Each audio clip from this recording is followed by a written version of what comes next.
Made.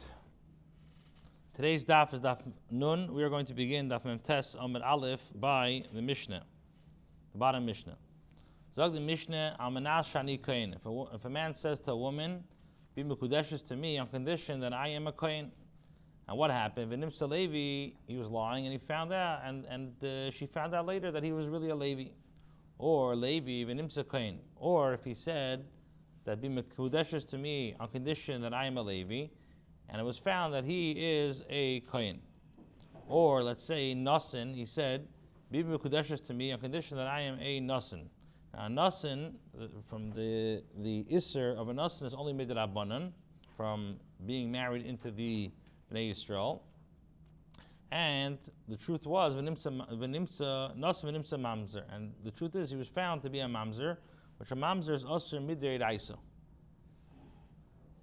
Or mamzer, he said, be mekudeshes to me on condition that I'm a mamzer, v'nimtza nasin, and bemis he was a nasin. Or another case, ben ir, he said, be mekudeshes to me on condition that I am a ben ir, a resident of, let's say, a ben ir is a small town, v'nimtza ben krach, and it was found that he was really a resident of a large city. Or ben krach, he said, be mekudeshes to me on condition that I am a resident of a city, and v'nimtza ben ir, and really he was a resident of a ben ir. He was found to be a resident of the town. Or he said, Amanash shebesi kar of the merchatz v'nimtza rachik.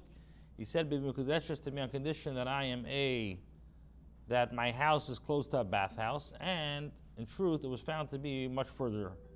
Or rachik v'nimtza karev. Or he said, be mekudeshes to me on condition that I live far from a bathhouse, and it was found to be closed. So the halacha is, in all these cases, she's not mekudeshes. Okay, so again, he said on condition that I'm a kohen, he's a Levi. He's a Levi and he's a kohen, or nasan and it's a mamzer, and he was found to be a nasan or a ben ir, and he was really a ben krach, or ben krach when it's a ben ir.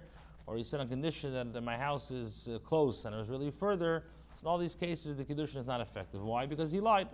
And she was mekudeshes, I'm assuming that he was one thing and really she was something else.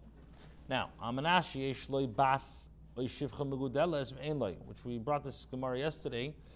If he said be mekudeshes to, he said that she is mekudeshes to him on condition that he has a megudeles, who said is a grown daughter, ve'en loy, and he doesn't. Or amanas she'en loy v'yesh loy. So he said either on condition that he has a grown daughter or a shivcha, a maidservant, and he does not have one. Or he said on condition that he does not have one, and he has one. Or amanas she'en loy banim v'yesh loy. He says, be mekudeshes to me on condition that I have no children, and he has one. Or amanas she'yesh loy v'en loy, or on condition that he has sons, and the truth is he has no sons. Now, ubakulam, in all these cases, afabi she'omra, even though she later said that belibi hayil iskadish lay, even though later on she said, or afterwards she said, I had kavana to become mekudeshes to him, nevertheless, in other words, whether he fulfilled the Tanai or not the Tanai, she says that I know it doesn't bother me, or it didn't bother me that he exaggerated or he lied. Nevertheless, the Mishnah says, Alpha B'chein Ein Mikudeshes, she is not Mikudeshes, because V'chein she tati. So, first of all, she's not Mikudeshes. Similarly, if it was she who misled him by making the Kidushin conditional upon statements of hers, and it turns out that she's lying, so the halacha is the Kidushin does not take effect. So that's the Chiddush of the Mishnah. Okay, now we're holding the Gemara, 3 lines from the bottom, Ahu Gavra. So Gemara says a story, Ahu Gavra, the Zabin, Lenichse Adaita, Lemesek L'Eretz Yisrael. There was a certain man who sold his property, and the reason why he sold all his real estate was his kavanah was to make aliyah la'aretz. He wanted to make an aliyah, and he sold all of his property to ascend to Eretz Yisrael. And what happened? At the time that he sold the property to the purchaser, he did not say anything in regards to his kavanah. Now, what happened was ultimately he did not go to Eretz Yisrael for whatever reason, and he wished to renege on the sale. There's a whole shaila in Shuvas. Somebody somebody was in Eretz Yisrael, and he bought now a ticket to go to Europe to go on vacation. And why did he buy the ticket? He bought the ticket on condition that he wants to, in Eretz Yisrael it's hot, and he wants to get better weather. But right before he traveled, he realized that the weather in Eretz Yisrael and Europe is the same weather. And the whole reason why he bought the ticket was in order to get a better vacation. So the shaila is, can he go now to the travel agent and be mevatel the ticket to get his refund back? So now, what's the Gemara say over here? This guy sold his real estate to somebody, and when he sold the real estate, he didn't say why he's selling the real estate. He sold it. And what happened? He didn't say anything. And he did not go to Eretz Yisrael. Now he wants to renege on the sale. He wants to get back his real estate. So now they came to Rava to paskin. So Rava says that since he did not say explicitly that he was selling the property on condition to make an aliyah to Eretz Yisrael, so the vort is, the halacha is, have a dvarim shavalev. So basically it's matters that remain in the heart, or dvarim shavalev, in dvarim, and unspoken matters that remain in the heart are not significant matters. Things that are just in the heart mean nothing. And basically you cannot renege on the sale. The guy who bought it, it's a good purchase. So the Gemara asks, from where does Rava know that dvarim shabalev ain't a dvarim? So the Gemara says like this: if you want to say it's from the following, what we learned in the Braisa. Now the pasuk says Yakriv Oisoy. The pasuk is speaking about somebody who pledges korban oila. The pasuk says that. The pasuk says in the beginning, Zachar Tamim Yakrivenu, that if his offering is a korban oila, so the din is that he shall offer it. He has to bring a male without a blemish, and he has to bring it to the door of the oil maid, according to the Torah says Lirtzainei, according to his will. Now Rashi says Yakriv Oisei. The Rashi says Kra Yiseideho Doksibedation the Kra Zachar Tamim Yakrivenu. Why does the pasuk say again Yakriv Oisei? The Chayr is redundant. It's superfluous. So from here the Braisa says Yakriv Oisei. Why does the Torah use the expression he shall offer it?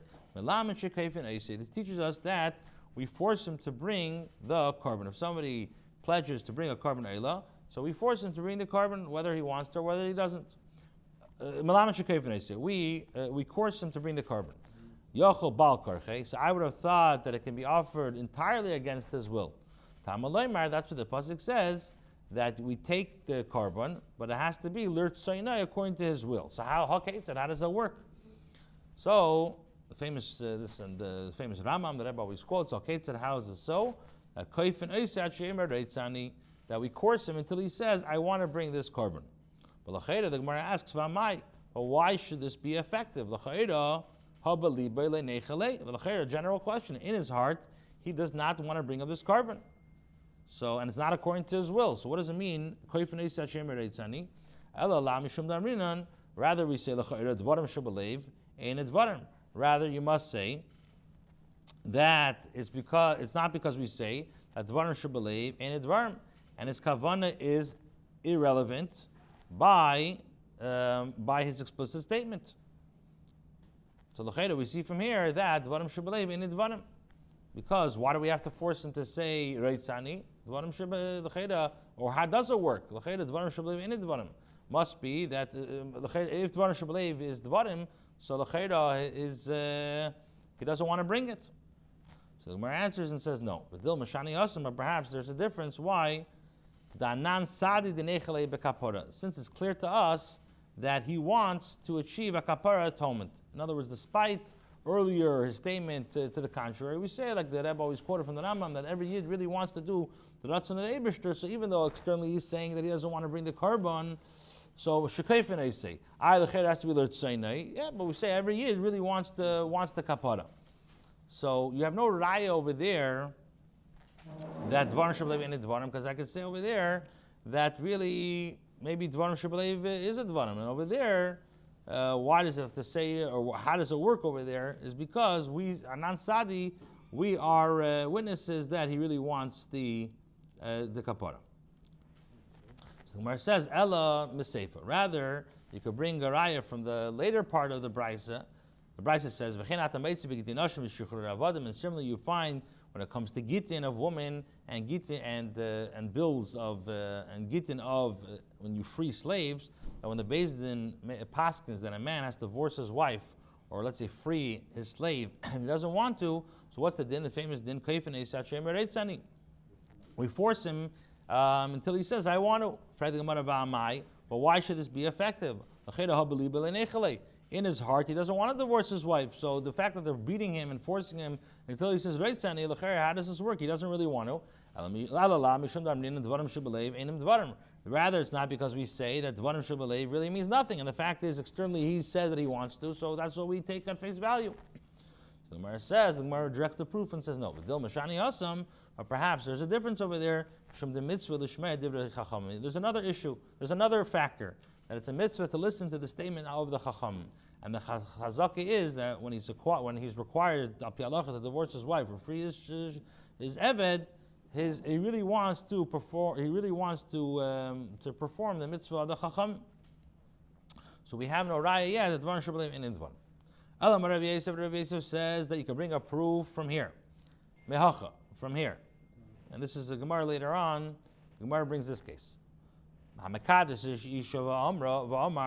person was Mekadesh a woman and he said to her, I thought that she was the daughter of a Kain, and she's in fact the daughter of a Levi. Or let's say, Levi and Nimtzis Kahanes.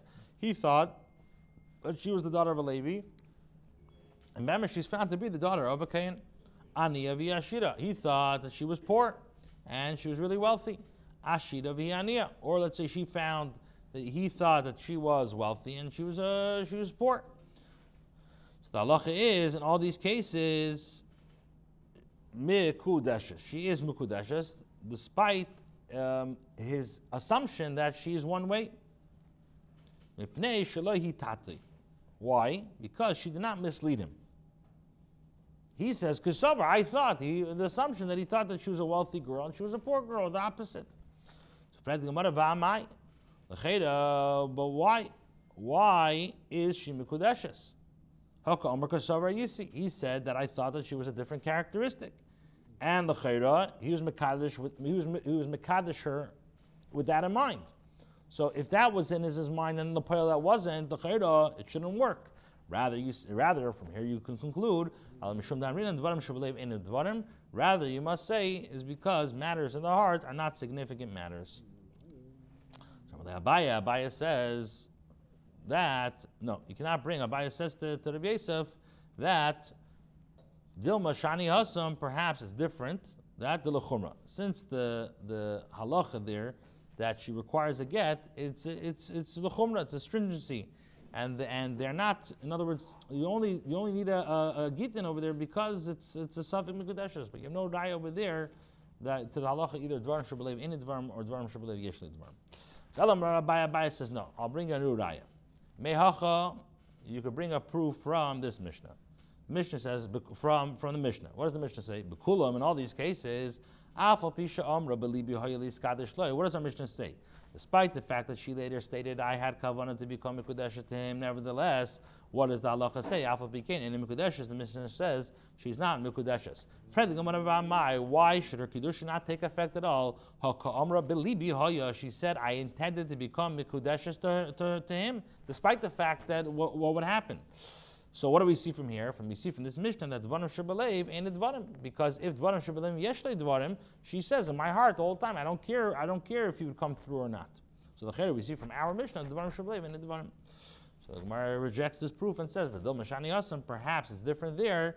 The Kivan, the Asni, since he made a Tanai explicitly that a certain condition was true, so the halacha is Lav Kol Kimina, the Okreli Tanai. It's not in her power to uproot his condition through thoughts alone. So over there, you have another issue. You have an issue of, since he was said explicitly that there's a certain Tanai, so she doesn't have in her power to be mevatel the Tanai just through her machshava, or through what she feels in the heart. Okay, so now we're back to the question is, where do we know Dvarim Shebelev ain't in Dvarim? Rather, Rabbi Chia bar Avin says like this. There was a story of this kind in Rabbi Chizda's base medrash. but Rav Chisda bade Rav Huna, and Rav Chisda brought this case to Rav Huna's Beis Medrash. Right now, what was this? So this is the mice that happened. There was a kind of Rav Chisda's Beis Medrash, and Rav Chisda brought this case to Rav Huna's Beis Medrash, and upashtu maha. They resolved from the Mishnah in Mila. What's the din by Mila? In the case of a person who says to the shliach, havali min achaloin oy min ha de loiskema. If somebody says to the shliach, bring me such and such item from the window ledge or from the box. Now, forgetting that the item in question was hektish, was already makdish to the Beis HaMikdash, and any use of it would be meila, meil behektish. You can't use it. Something which is makdish to the Beis HaMikdash, you can't use. So what happened? A guy says to shliach, bring for me an item from either from the chalain, from the window, or from the box, and vehevi loy. And what happened? And the shliach brought it to him. So what's the din? Even if the owner said, my intention was that you bring the item only from this other place, and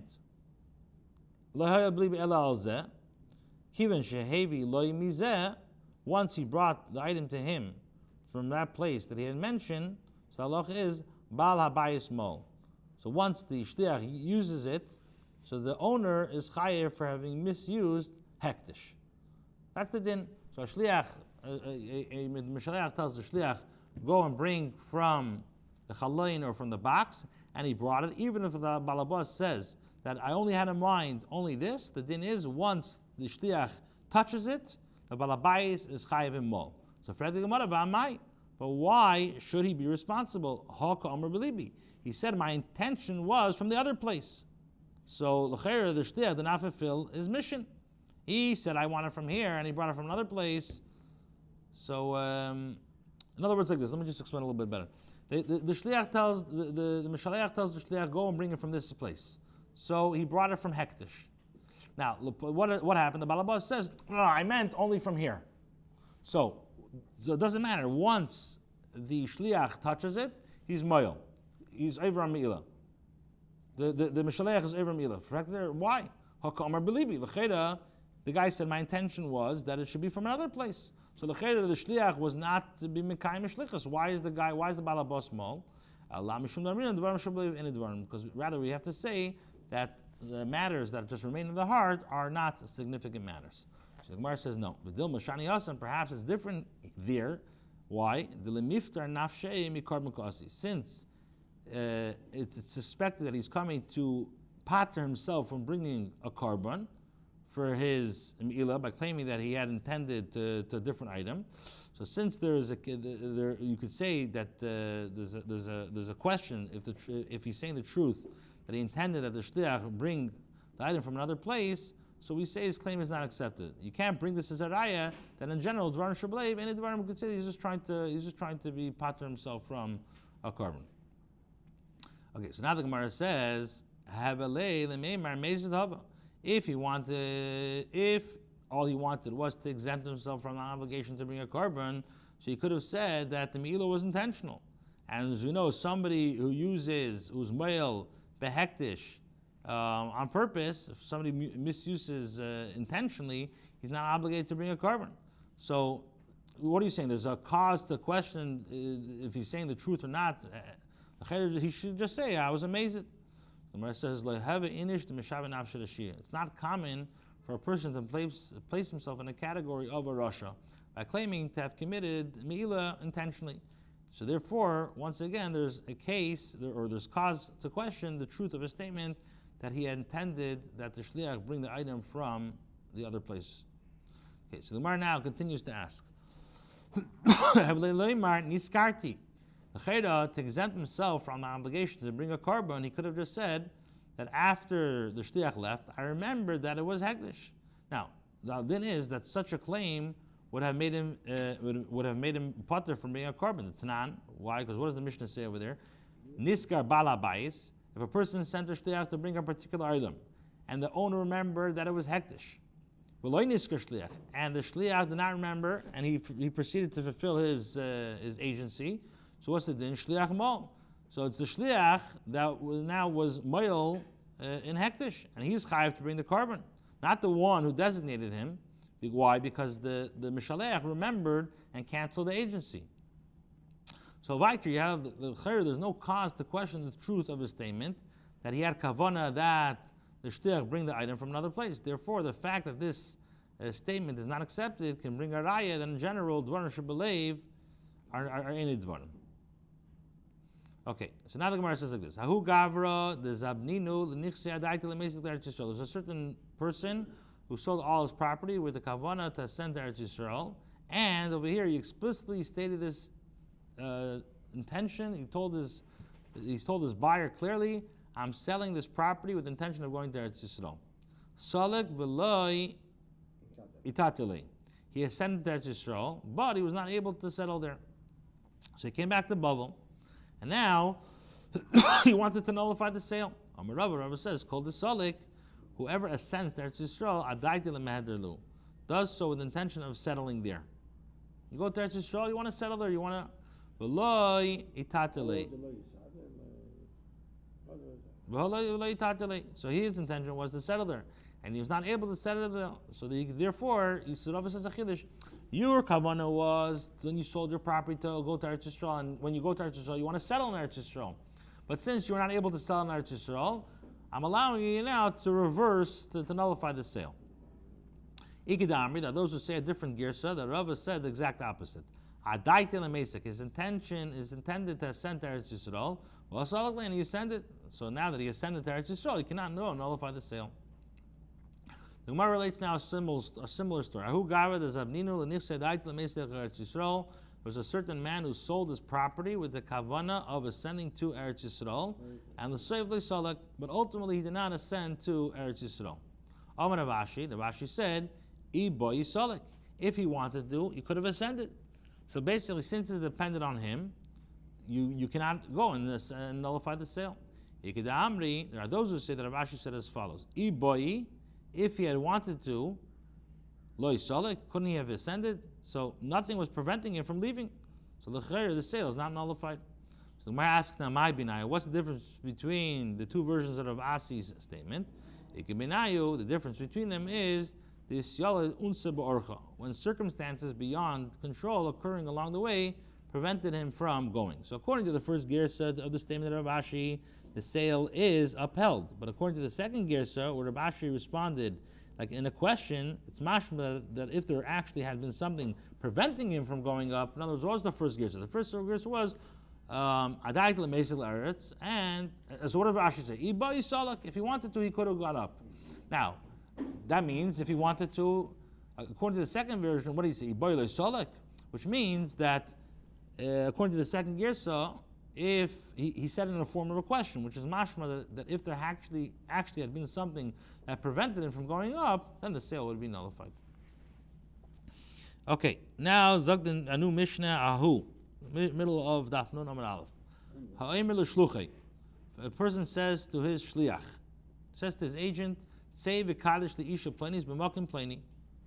Go and be mekadosh for me, so and so, a girl, and in such and such place. And the shliach went and was mekadosh her in a different place. The halacha is eini mekudeshes. She's not mekudesh. Why? Since he instructed that the Kidushin take place in a particular location, and that location he wasn't mekayim the shlichus, so it's eini mekudeshes. Now, if he said, "Go and mekadosh a woman for me," harihi b'makim pleni, and where is she? She is in such and such place.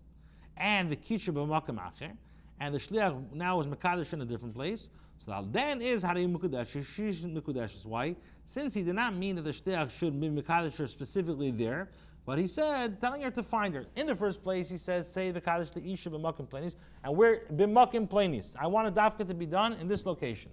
And where did she go? She went to a different location. So then, and then where did he was mekadosh in a different place? So any mekudeshes. Right, but over here, an address. But here, what do you say?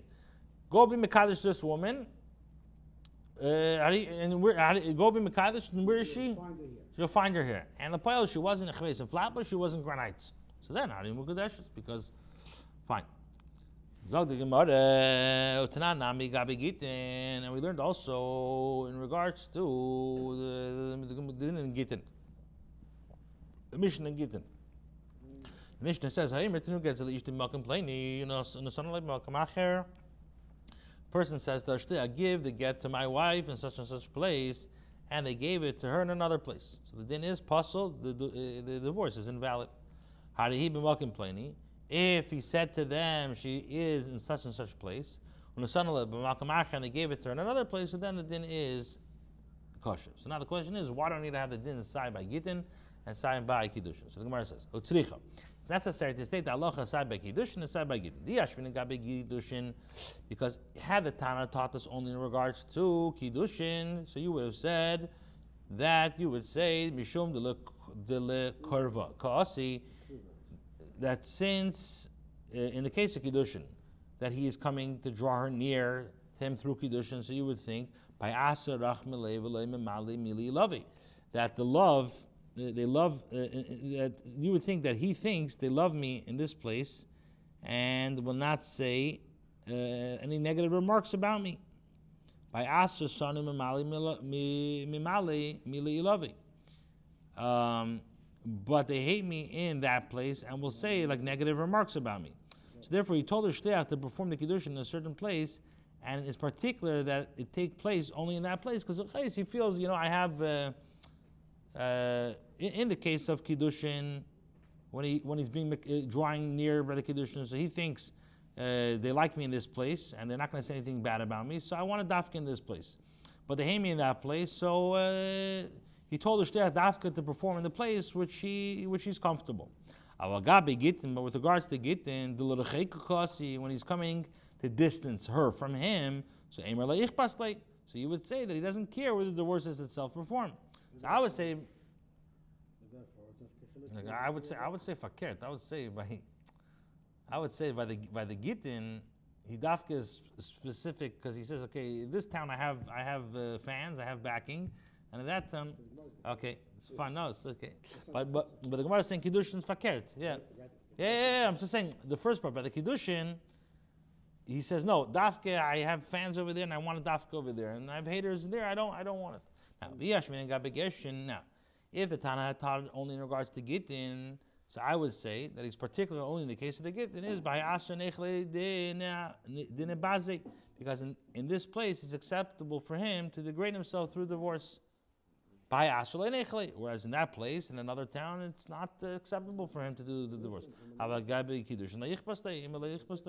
Yeah, so therefore, therefore I need the din needs to tell me dafke by Gitin and side by Kiddushin, that if he uses the lashon tnu gets ishti b'makim pleni and gave it to another place, it's possible. But if he says how do he b'makim pleni side by Gitin, side by Gershon, side by Gitin and side by Kiddushin, it will work. Okay, next Mishnah. A lot of Mishnahs today. In the case of a person who's mekadesh a woman, on condition that there are no nedarim, no vows upon her to fulfill. And what happened? And it was found that there was vows. She has a bunch of liens. She has a bunch of vows incumbent upon her to fulfill. So the din is any mekudeshes. Why? Because the condition was that there's no nedarim, and there was nedarim. Now, knasa stam and imtza nedarim. If he married her without specification, and it was found that there were nedarim on her, so then the marriage takes effect. So again, kanasa stam and imsala nedarim. So now the marriage takes effect. The Kiddushin is a good Kiddushin. Nevertheless, he has the right to divorce her, and teitze, she is divorced without receiving shlei b'ksuba, without the ksuba. Why? Because it's assumed that he would not have married her had he known that she was limited by nedarim. So again, if he's almanashe in nedarim, v'nim tzol nedarim, then any mekudeshes, there's no kiddushin b'chlal. If he married her stam, he didn't say anything, and then he found, I have now a bunch of baggage. So the halacha is, if the kiddushin takes effect, but teitze, he gives her a get, but she doesn't get any ksuba.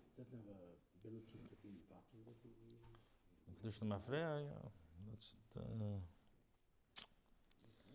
Okay, if he was mekadesh her on condition that there are no blemishes upon her, and she was found to discover to have blemishes, so the halacha is any mekudeshes, she's not mekudeshes. If in a case he married her without specification and she was discovered to have blemishes, so then the din is again right. He has the right to divorce her. And she's divorced without receiving the ksuba money. Why?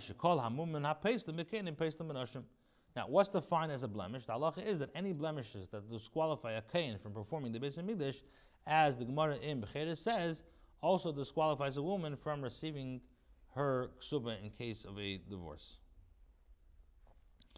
Okay, so basically, if a person wants, technically, he could find, because the blemishes of kainim are so, so in Rambam, it's so detailed and so the eyebrows this. So basically, if anybody wants, technically they could delay and get a tejish lebik suba. Yeah.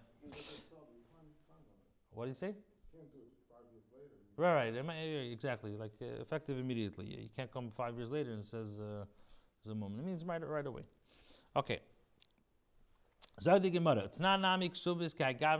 also learned in the Mishnah like this with regards to the halachas of ksubis, as the same Mishnah appears in the halacha of ksubis. Now, the Gemara explains. Hacha Kidushin Itzrichele here was necessary for the Tana to mention the halacha with regards to Kidushin. Ksubas atu Kidushin. And it taught the halacha of Ksuba due to teaching the halacha of Kidushin. Hasam, and over there in Ksubas Itzrichele, over there it was necessary for the Tana to mention the halacha with regards to Ksuba. So taught Kidushin atu Ksubas, and he taught the halacha of Kidushin due to the halachas of marriage contracts. All right, Nachal Mishnah. The Mishnah says in the bottom, second to last line, Hamekadish Teinashim B'Shava Pruta. Person who was Mekadesh, two women together with an item worth 1 pruta. So basically, the value of each woman's share was not worth 1 pruta. Or Isha Achas B'Pachas B'Shava Pruta. Or he was Mekadesh one woman with an item less than a Shava Pruta. So Aval Bisha Shalach Sivlenis La'achar Mikan. Despite the fact that he later sent the traditional gifts, is called sivlenis. These are standard gifts of a chassan to the kala. So the halacha is that einay mikudeshes. She's not mikudeshes. Why? Shemachmas kiddushin harishenim shalach, because he sent the gifts on account of her first kiddushin. In other words, the item whose value to the woman was less than a shava prota, and since the original kiddushin was not effective, doesn't matter what he sends afterwards. V'chein katan shekiddush. And similarly, if there was a katan who was mekadesh a woman, and he sent her sivlenis gifts after he became an adult, we say the chazaka is that he sent them weiter shemachmas kiddushin harishenim shalach while he was still a katan, and since kiddushin performed by a shliach of a katan it means nothing, so any kiddushin. They say about who was it? They used to call him chalamed. They used to say about who was it that he got engaged when he was 12. He put on a talus before Chalmeidin. I forgot who was it. Baditchever. Chal doesn't make the story. Doesn't make any. Because al pi halacha, cotton can't be mekadosh. Pashtus means that there was engagement. Yeah. So why did he put on a talus? Maybe I don't know.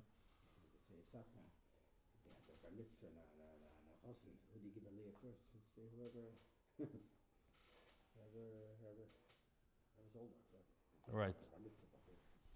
Exactly. Fine. So what did the Mishnah say? The Mishnah said that if you mekadesh two women with a shava prota or one woman with less than a shava prota, even though afterwards you send the gifts afterwards, the standard gifts, right? The Rashi says the yidana shederech chassan l'shteich larusasei. It's not mekudeshes, and the same thing by katan shekidish after he got an adult. Also, we see the same thing of shemachmas kiddushin yishenim shalach. Okay, so now the Gemara says utzricha was necessary for all these cases to be stated in the Mishnah, despite that l'cher they are very similar. Ti ashmin and shava prota had the Tana taught only in the case of one who's mekadesh two women with a shava prota. So you would have said, I did the kanafak mimene, since enough of his money for kiddushin goes out. In other words, the fact is he spent. But so he errs and he makes a mistake and he thinks that he can be mekadesh two women with one prota. So now, and the gift he later sends are not for the sake of the kiddushin.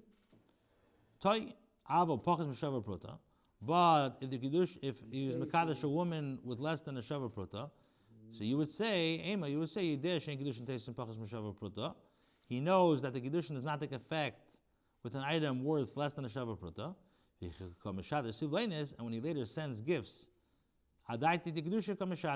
he sends with the intention of Kiddushin, and she would be Mekadesh with him.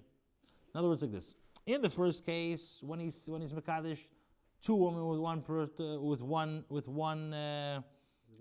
shavar pruta, so he thinks that he can be Mekadesh two women with a shavar pruta. So the gifts that he later sends are not really for the sake of Kiddushin. So I would say dafka in that case. But when he gives a woman less than a shavar pruta, he knows that less than a shavar pruta doesn't work. So now that so why is he sending engagement gifts? It must be we don't say that. Now, if he had only taught us the two cases, so we would have said that dafka in those two cases, mishum de bein pruta lepachas mishavar pruta like kim lahul inchi. I would say that there's a difference in halacha between kiddushin performed with an item worth, let's say, one pruta, and a kiddushin performed with an item worth less than a pruta, because it's not established or clear to people. People would have thought that in those cases that his initial kiddushin was valid despite the woman receiving less than a shavar pruta. So the gifts that he sent later were not sent for the sake of kiddushin. Aval katan she kiddush, but in the case of a katan who is mekadesh a woman, everyone knows that the kiddushin of a minor is nothing. And he sends gifts when he gets older. Yes. Oh, so Amos, so you would have said that he comes when he grows up and he sends gifts later, he sends her for the sake of kiddushin, and therefore she's mekudeshes. So kamashman, therefore the Mishnah has to teach me, and all the same halachas apply in these cases as well. Itmar was stated. Like Ron Shabbalay, like we learned before, these things that we don't say out, they're not spelled out, so we can't assume that that's what he meant. Right. Yeah, I don't know if it's Dron Shabalev. It's just that we don't make these type of cheshbenas. We don't say that. I don't know if it's Dron. We don't say that l'chera. That his intention was. Yeah. Okay. Itmar or said as Rav Huna says that choshishin l'sivleinis. Rav Huna says that a person has to be concerned about gifts. In other words, like this: if a woman agreed to be mekadesh, and the husband sent her gifts in the presence of Edim, so you have to be concerned about the possibility that he sent them for the sake of Kiddushin. So now, the woman may not be Mekadesh to another man without first receiving a get. So again, a person who, that if a woman agreed to be Mekadesh, and the guy didn't give Kiddushin, but he just sent, that's why these days, like B'chal, sending gifts, and it could be shilas of engagement, there's ways to do it, but there's, according to Rav Huna, if a woman agreed to the Kiddushin, and now the husband sent her gifts in the presence of Edim, you have to be chesed in the Kiddushin. So now, if she wants to get engaged to another person, so then the din is that she has to get a get. Are we talking specifically that he gave less than a shavar? No, he just gave gifts. They spoke about Kiddushin, and he sent gifts, Sivleinis. This standard Sivleinis, but he never gave Keser, Shtar, or Bia, L'Shem Kiddushin. So the Huna says Cheshin l'Sivleinis. Rabbi says also Cheshin l'Sivleinis. Also, you have to be concerned for the gifts. Amar Rabbi says Umaisvina nashmaitzin. We raised a shaila against this halacha from ours, as the Mishnah says. Alfal b'sheshalach Sivleinis lachar mikein. Mishnah L'Cheir says, if he sends Sivleinis afterwards, any mekudeshes, she's not mekudeshes. So how could Huna and Rabbi say that Cheshin Sivleinis? So Abai says Hasam kiduktoni taima. There, the Mishnah says, declare the reason is that what? Because he sent the gifts on account of the first Kiddushin. So therefore, there's no chash that he might have sent them for the sake of Kiddushin. But in this case, where he was not Mekadesher beforehand, he might have intended to be Mekadesher by sending the gifts, and not only that, but they spoke about it. Okay, Ikadamar, that was just say a different girsa of the discussion of this. Amar Rabbi says, from where do I know that a person that we say Cheshin l'Sivleinis, Kiduktani Taima, the reason is, as the Mishnah teaches, Shemachmas Kiddushin Harishanim Shalach, because he sent the gifts on account of the first Kiddushin. Hacho Detoy. Now, what's a mashma? That it's here, there's no concern for the Kiddushin, since he made a mistake and thinks that she's already Mekudeshes to him by the first act of Kiddushin. And there's no need to be Mekadesh her again. But generally, where this mistake is not possible, so then have a Kidushin. By sending Sivlenis, it does take effect for Kidushin. Abaye, who rejects this Raya, and perhaps he says the Tana of the Mishnah is speaking like a Lemi Boy Komer. It's like, in other words, not necessary, it's a certain style. Like the Lemi Boy. In other words, halacha that is as follows: Loi mi boy ba'alma. It's not necessary to state the halacha in general in a case that does not involve prior active kiddushin, the neiches l'teres kiddushin klal, where he had not entered the halachas of all. In other words, he didn't begin the process of a kiddushin at all, and it would never have entered his mind that the sivleinish should be considered for kiddushin. Rather, even in the case of the Mishnah, the neiches l'teres kiddushin, where he had already entered the halachas of kiddushin by attempting to be mekadosh with less than a pruta. So I would say that have a kiddushin, that the gifts should be considered for the sake of kiddushin because they already started the process. Therefore, the Tana teaches us that there's no chash for kiddushin even in that case, and is thereby possible to object to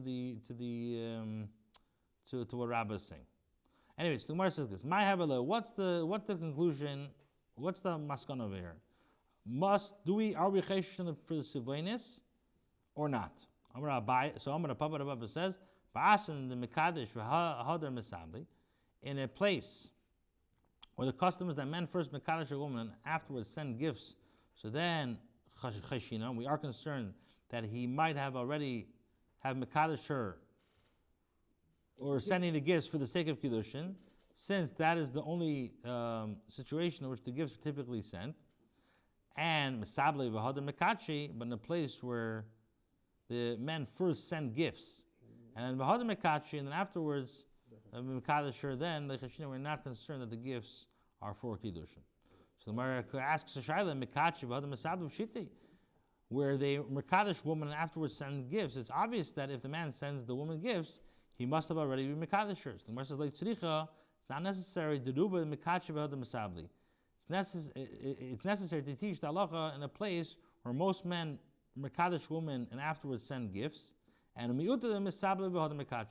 minority of men send gifts and afterwards Mekadesh a woman.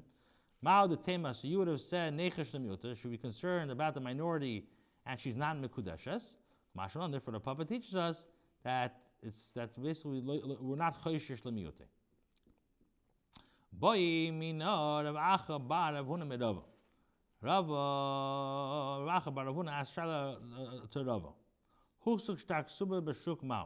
If a woman's marriage contract was established, in other words, it was seen by people in the marketplace, so the halacha is, what is the halacha? Is she assumed to be married or not? So Rava said to him, so this is the Shala of Acha bar Rav Huna asked Rava. So Amalei said, should we establish her as a married woman because a ksuba was established in the marketplace? Since a ksuba can be written by a man even before kiddushin, and we know without the woman's consent, so just the fact that there's a ksuba does not prove that she's married. So the Gemara says, "My have Allah." What was the maskana about it? In a place where men first are mekadesh a woman and afterwards read a ksuba, cheshina, we are concerned that he was mekadesh her. But kosu had the mekache in a place where they write the ksuba contract first and then afterwards the mekadesh woman, then the halacha is leichashina, we're not concerned. Now, in a place where the men first mekadesh a woman and afterwards write the ksuba contract, isn't it obvious that there should be concern of a kiddushin? So the Gemara clarifies and says the lo yishchiach safra. It's necessary to teach the halacha in a place where the sefer, the scribe, is not commonly available. So the tema the sefer who dislimi, you would say that he wrote the ksuba early because there was not a sefer who happened to be there, and maybe the husband took the opportunity for himself, basically to